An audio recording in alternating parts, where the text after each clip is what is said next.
हाँ तो क्लास 10 के स्टूडेंट, ये है सपोर्ट मटेरियल से लिया गया एक एक्स्ट्रा क्वेश्चन जो कि चैप्टर 10 सर्कल पे बेस्ड है, और इसका आपके एग्जाम में आने का चांस बहुत ज़्यादा है क्योंकि ये क्वेश्चन बहुत छोटा भी है और आसान भी है, और ये आपका एमसीक्यू में आ सकता है या थ्योरेटिकल भी दिया जा सकता है। क्वेश्चन को देख के आपको पता लग गया होगा कि यहाँ पे आपको x x x दिया गया है, इट्स मीन आपको x की वैल्यू यहाँ पे पूछी गई है। क्वेश्चन में लिखा भी है कि आपको x फाइंड करना है। देखो सर्कल पे बेस्ड जितने भी क्वेश्चन आएंगे 10th चैप्टर के, आपको पहले बताया मैंने, उसमें आपको टेंजेंट और टेंजेंट और पाइथागोरस थ्योरम यूज करनी है ताकि आप अपने क्वेश्चन को सोल्व कर सको। ठीक, और उसको सोल्व करने के लिए पहले आपको अपने ट्रायंगल को एक राइट एंगल ट्रायंगल में कन्वर्ट करना होगा। तो चलो पहले मैं इसका गिवन लिख लेता हूँ, फिर मैं इसे सोल्व करना स्टार्ट करता हूँ। देखो कैसे लिखोगे। ठीक, ये रहा इसका solution.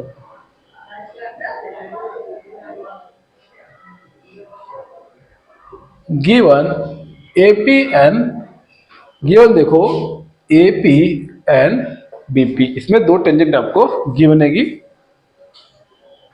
AP and BP are tangents line to a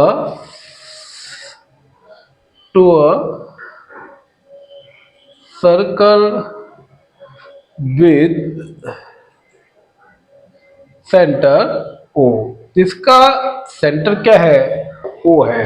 ठीक स्टूडेंट, और आगे आपको बता रखा है जहां पे AP, जहां पर AP की जो वैल्यू दी है वो आपको x+1 के रूप में दे रखी है, x+1। और यहाँ पे जो आपको OP गिवन है, OP जो आपको गिवन है, सॉरी ये AP आपका x-1 है, और ये जो आपका OP है ये x+1 है, और साथ में आपको OA भी x के रूप में दे रखा है। ये आपको क्वेश्चन में गिवन है।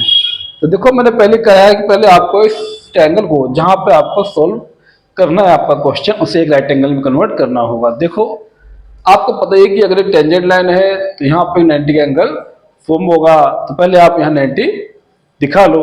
देखो एंगल, एंगल का नाम वैसे आपको बीच में लिखना है। मैं फिर रिपीट करता हूँ आप लोगों को, O A P, angle O A P equal to 90, और यहाँ पे आपको उसका रीजन भी लिखना है।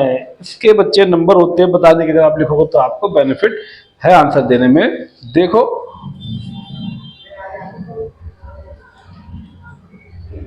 Tangent is always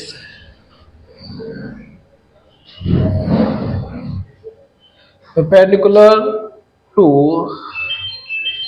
any part of circle. Tangent जो होती है एक सर्कल के किसी भी पार्ट पे परपेंडिकुलर होती है, या आपका 10.1 थ्योरम के अकॉर्डिंग लिखा जाता है। ठीक, अब जैसे यहाँ पे आपको 90 मिला तो आपको पता लगा कि ये एओपी जो बन रहा है राइट एंगल बन रहा है, तो आपको ऐसे लिखना है। यहाँ पे देखो स्टूडेंट, देयरफॉर, जहां पे देयरफॉर को इस प्रकार से आपको लिखना है, AOP triangle AOP is a right angle triangle, और ये आपका AOP राइट एंगल ट्रायंगल के फॉर्म में आ जाएगा, और बस आपको पाइथागोरस थ्योरम इसमें अप्लाई करनी है। देखो यूजिंग Pythagorean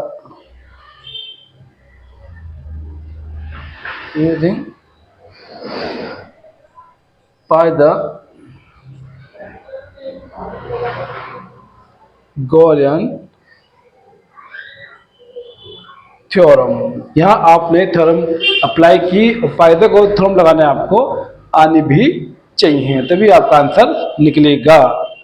देखो पाइथागोरस थ्योरम जब लगाते हैं तो आपको ध्यान इस बात का रखना है कि इस ट्रायंगल में 90 कहाँ पे है। देखो इस ट्रायंगल में 90 जहां पे जिसके बात करेंगे तो बस जहां 90 है आपको उसकी दो साइडों को एक जगह पे रखना है प्लस में, और वो भी स्क्वायर के साथ। देखो AP और OA ये दोनों 90 पर बने हुएंगे। देखो हम इसको ऐसे रखेंगे बच्चों, कुछ AP प्लस OA और जो थर्ड साइड है वो आपको इसके अपोजिट राइट हैंड साइड पे रखनी है, यानी कि OP। ये आपका O है और ये आपका OP है। बस इतना आपको रखना है पाइथागोरस लगाने के लिए, और स्क्वायर सबका कर देना है। ये इसका स्क्वायर लेंगे, इसका भी स्क्वायर लेंगे और इसका भी स्क्वायर लिया जाएगा। बस आपका क्वेश्चन अब सोल्व आसानी से हो जाएगा। आपको बस वैल्यू डालनी है। जैसे कि AP की वैल्यू क्या दे रखी है आपको बच्चों, x माइनस AP आपको दिया है x माइनस 1 प्लस ये आपको x दे रखा है, सभी का आपको स्क्वायर यहाँ पे लेना है।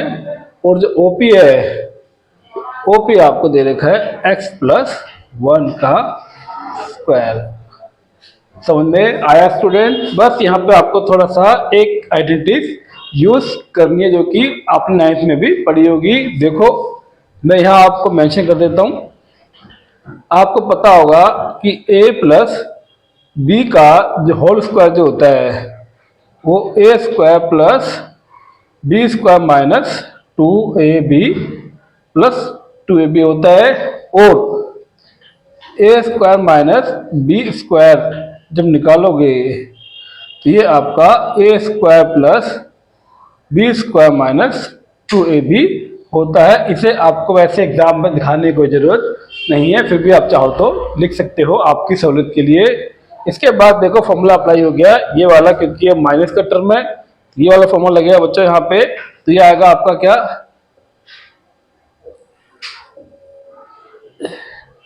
x का स्क्वायर प्लस 1 का स्क्वायर तो 1 ही होता है। इसके बाद माइनस फॉर्मूले को क्या आएगा, माइनस 2AB। 2AB मीन मतलब 2x मल्टीप्लाई 1, यानी कि आएगा आपका 2x। प्लस इस पे आ जाओगे तो ये आपका x पर रहेगा, आपको फिर अपोजिट में सामने आना है और फिर ऊपर आपका ये प्लस का फॉर्मूला अप्लाई होगा, a square plus b square. It's mean x का स्क्वायर प्लस 1 का स्क्वायर 1 ही होता है, प्लस वही 2AB यानी कि 2x। बस इस तरीके से आपको सवाल को यहाँ तक करना है। और अब आपको मालूम होगा कि अगर किसी इक्वेशन में, क्योंकि बच्चों देखो आपको एक इक्वेशन के फॉर्म में आ गया है, अगर सवाल करते समय इक्वेशन में अपोजिट में सेम वैल्यू हो, ठीक, या अलजेब्रिक वैल्यू हो सेम, तो वो आपस में कैंसिल आउट हो जाती है। तो देखो ये x स्क्वायर और ये x स्क्वायर तो आपका कैंसिल हो जाएगा, ठीक है बच्चों। इसके बाद आपके पास यहाँ से ये 1 भी आपका कैंसिल आउट हो जाएगा। आपके पास बचेगा यहाँ से क्या, माइनस 2x प्लस x का स्क्वायर इक्वल टू 2x। ये आपके पास बच जाएगा। और आपको दिख रहा है कि यहाँ पे क्या है, x यहाँ पे आपके पास कॉमन आ रहा है, तो आपको बाहर ले लेना है। सवाल आपका आगे चलेगा, x यहाँ पे कॉमन आएगा तो अंदर बचेगा 2, एक x बाहर जा चुका है तो यहाँ बचेगा x, इधर आपके पास बचेगा 2x। समझ में आया स्टूडेंट? बस यहाँ पे x भी आपका कैंसिल आउट हो जाएगा। अब आपके पास बचेगा क्या, माइनस का 2 प्लस x इक्वल में 2 आपके पास बचेगा। और बस आपका सवाल अब ये खत्म हो रहा है, क्योंकि नंबर नंबर के साथ ही रहता है, तो वहां जाके इसका साइन चेंज हो जाएगा। तो ये आपका आगे देखो स्टूडेंट, एक्स तो लेफ्ट में रहेगा, यहाँ पे राइट में पहले से 2 आपके पास पड़ा हुआ है। आपको पहले से उस साइड में पड़ा हुआ उस नंबर को आपको पहले लिखना है। उसके बाद जैसे आपको वहां पे शिफ्ट करना उठा के उसको लिखोगे, पर अगर कोई नंबर लेफ्ट से राइट या राइट से लेफ्ट जाए तो उसका साइन आपको चेंज करना होता है, आपको मालूम होगा। तो माइनस से वहां जाके बन जाएगा क्या, प्लस बन जाएगा। और जब आप इसे सोल्व करोगे तो x2 + 2 = 4। तो इसका जो आंसर आपको आएगा स्टूडेंट 4 आएगा। क्लियर हुआ स्टूडेंट? तो देखो इस क्वेश्चन में कुछ भी हार्ड नहीं था, बस यहाँ पे आपको पाइथागोरस थ्योरम लगानी थी। और ये 2 आइडेंटिटीज आप याद रखो, इस पे आपको एग्जाम में कोई ना क्वेश्चन जरूर पूछा जाएगा। आशा है कि आपको ये क्वेश्चन समझ में आया होगा। मिलते हैं सपोर्टिव मटेरियल के नेक्स्ट क्वेश्चन में, जैसे डिस्क्रिप्शन में मैंने दे रखा है। Bye students.